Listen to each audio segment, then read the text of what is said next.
for week 3, session 1, it's a build a flower craftivity. So it's another craft that you can use. This one usually takes me 1.5 to 2 sessions, depending on how fast the students are. So this, all you do is you'll print out, it's our session 2 game. All right, so you're going to print out, I print out the instructions in case I need them.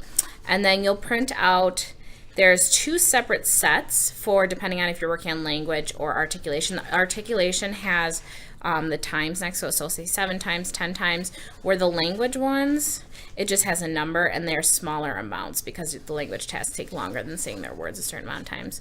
So you're going to pass out some construction paper, or if you don't have construction paper, computer paper works, and then you're just going to let students choose how they want to make their own flower. So the cooler the flower part, the more times they have to say their sounds, or the more language tasks they have to complete. So I have them pick out the center of the flower first, and if they pick this one, they have to say their word 5 times, this one 7 times, and this one 10 times. And they'll pick a stem, so 7 times or 10 times, depending on which stem they pick.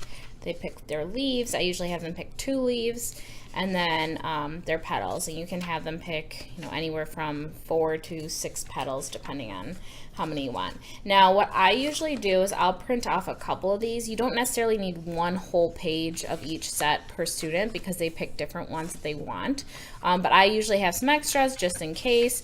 Or another way you could do it if you don't want them to all choose the same one and you don't want to waste any paper, you can pre-cut them out. It would take a lot longer, but you can pre-cut them out and then just put them in different piles and tell them how many times they have to say their word for each one or complete the language task. And that is the Build a Flower Craftivity.